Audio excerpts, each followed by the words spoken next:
सर्वांना क्रांतिकारी जय भीम, जय संविधान। मी चंद्रकांत बंटू थोरात, भीम आर्मी आझाद समाज पार्टी या पक्षाकडून उमेदवारी करत आहे। नाशिक पूर्व मधून 123 मधून माझे निशाणे आहे कितली। फक्त मला एकच सांगायचं आहे, मला इलेक्शन येतात जाणार माझ्याशी काही घेणं नाहीये। मला माझ्या समाजाशी, माझ्या दलित समाजाशी घेणं आहे। नामांतर लढा झाला, नामांतर लढ्यामध्ये 14 वर्ष संघर्ष करावा लागला। त्याच्यामध्ये आमचे गौतम वाघमारे असतील, कोचीराम कांबळे असतील, जनार्दन मवाडे असतील, इतर भरपूर जण नामांतर लढ्यामध्ये मेले। त्यांनी आत्मदान केलं, तरी त्या सरकारला त्यावेळेस जाग आली नाही। 14 वर्ष आम्हाला संघर्ष करावा लागला। दलित समाज हा म्हणतात तुम्ही एकदम चांगल्या लेवलला आहे, सरकारी नोकरीला आहे, आमचे लोक सर्व आहे दलित समाज, परंतु काही ठिकाणी डावलण्यात येतं। फक्त मला एकच सांगणं आहे दलित समाजाला की तुम्ही जागृत व्हा। जसं आपलं खैरलांजी प्रकरण असेल, त्या ठिकाणी बहुत मागे कुटुंब, या बहुत मागे कुटुंबावर केवढा अन्याय झाला। आमच्या आया बहिणीच्या कुटुंबामध्ये सह्या घातल्या, आमच्या आया बहिणींना अक्षरशः सह्या घालून मारून टाकण्यात आलं, आमच्या आया बहिणीवर बलात्कार करण्यात आले। दलित समाजावर नेहमी अन्याय होत आलेला आहे आणि अजूनही अन्याय होतोय ग्रामीण भागात।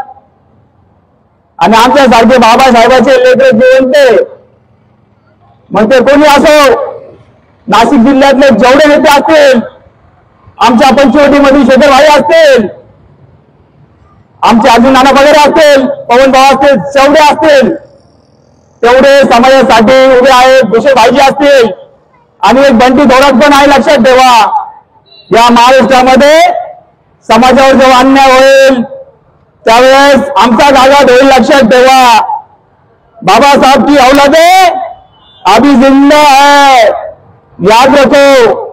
खैरलांजी प्रकरणामध्ये जे प्रकरण घडलं त्या गावाला आदर्श तंटामुक्ती नाव देण्यात आलं। खैरलांजी प्रकरणात आदर्श तंटामुक्ती नाव दिलं। अहो, तुम्ही खैरलांजी प्रकरणात आदर्श तंटामुक्ती नाव देऊच कसं शकता?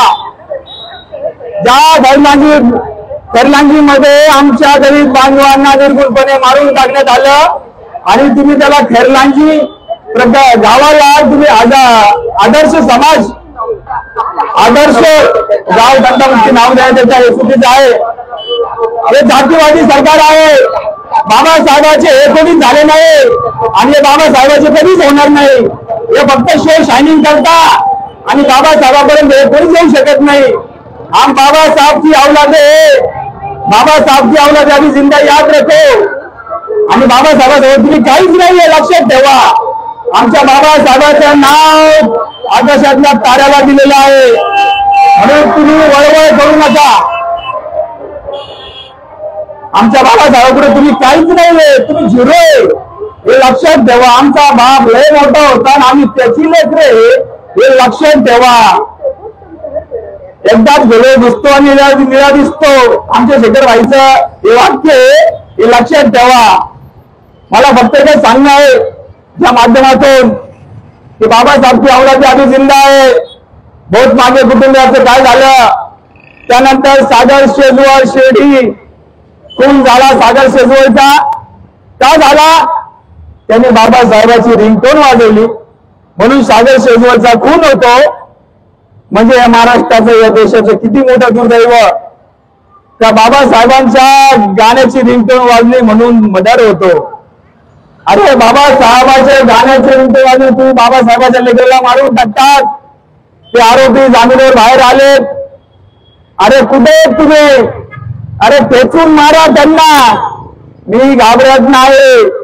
माझ्यावर उद्या मारायचा, आज मेरे तो चालेल, तो पण बाबासाहेबांसाठी। बाबा साहब का बच्चा है, मैं डरता नहीं, ये सबको मालूम है। बंटी थोरात क्या है, मी कोणालाच घाबरत नाही। मी फक्त माझ्या बाबासाहेबांच्या तत्वाला घाबरतो आणि बाबासाहेबांच्या संविधानावर चालतो। त्यामुळे मला कोणाची भीती नाही। मुंबईमध्ये संकेत भोसले याचा मर्डर झाला, दलित समाजाचा त्याला मारून टाकण्यात आलं आणि आंदोलन झाले, मोर्चे निघाले। काय झालं?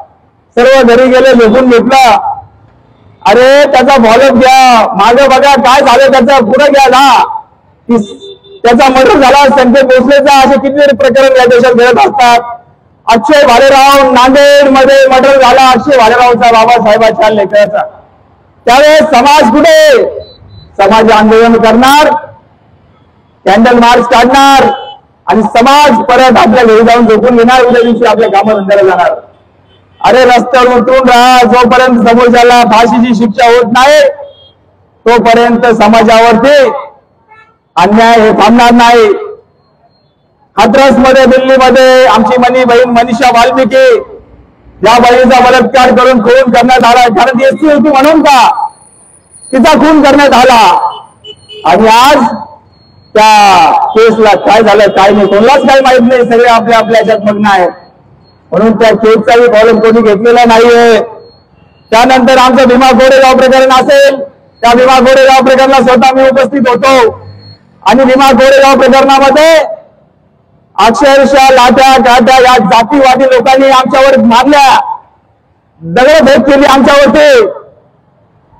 आणि हे लोक आमच्यासाठी झाले नाही. म्हणून सांगतो, बाबासाहेब की औलाद अभी जिंदा आहे, घाबरायचं नाही. बाबासाहेबांच्या लेकरांनी धरून करा. कधी गरज पडली तर मी येईल, मी मरायला तुमच्यासाठी तयार आहे, पण डरणे का नाही. ज्या भीमा कोरेगाव मध्ये प्रकरण घडलं, आमच्या तो जो एक बोटे होता आणि एक अजून एक हरामखोर होता, त्या हरामखोराची लायकी नाही का माझ्या तोंडातून त्याचं नाव घेण्यात यावं. तर माझे बापाच नाव लय मोठे आणि मी त्या हरामखोराचं नाव घ्यावं हे त्याची लायकी नाही. त्याने दगडफेक केली आमच्या दलित समाजावरती, त्याची लायकी नव्हती. एका फाईट मध्ये तो आमच्या एखाद्या कार्यकर्त्याच्या हातून गेला असता, पण तो शो शायनिंग केली आणि आमच्या दलित समाजावरती त्याने अटॅक केला. हिंमतच नाही त्याच्यामध्ये. फक्त मला एकच सांगायचं की दलित समाजाने एक सुटलं पाहिजे. रमाबाई हत्याकांड, रमाबाई नगर मुंबई घाटकोपरचं हत्याकांड काय झालं? रमाबाई हत्याकांडामध्ये माझ्या दलित समाजावर 7 जणांवर गोळीबार करण्यात आला. माझ्या 7 बांधवांना पोलिसांनी बेछूट गोळीबार केला. माझ्या दलित समाजाला मारण्यात आलं. त्यावेळेस दलित समाजाने आंदोलन केले, सगळं झालं. पण लक्षात ठेवा, दलित समाजाने उभं राहिलं पाहिजे सगळ्या गोष्टीसाठी, कारण हे लोक आपले नाही आहेत. लक्षात ठेवा, बाबासाहेबांचे कधी झाले नाही. बाबासाहेबांनी संविधान दिलं तरी यांनी विरोध केला. कोणतं सरकार आपलं नाही येणार, होणार पण नाही. लक्षात ठेवा, म्हणून आपल्याला एकजूट व्हायचं आहे. त्यानंतर मणिपूरमध्ये आदिवासी बांधव आहेत. मणिपूरमध्ये आदिवासी बांधवावर हल्ला झाला. त्या बहिणीला, आदिवासी बहिणींना नग्न करून मारण्यात आलं. माझं फक्त एकच सांगणं आहे की सर्व आदिवासी एसटी सर्वांनी एकत्र व्हा आणि दलितांवर होणारा अन्याय थांबवा, हीच माझी कळकळीची विनंती आहे. आम्ही सदैव तुमच्या सोबत असो, इलेक्शन असो नसो. बंटी धोरडला कधी फोन करा, माझी Facebook ID, email ID, WhatsApp, Insta मी सगळ्यांना माहिती आहे. नाशिक जिल्ह्यात महाराष्ट्रामध्ये मी त्यांच्यासाठी येईल. गेलो तरी बाबासाहेब, जगलो तरी बाबासाहेब. जय भीम, जय शिवराय.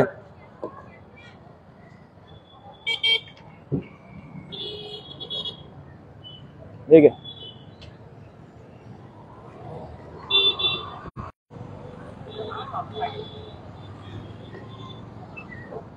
क्या म्हणते बाई, बरोबर बोललो ना सगळं. बाईंचा पण विषय घेऊन टाकलो ना तिकडे. एकदाच घुसतो निळा दिसतो, बाईंचं वाक्य होतं ना.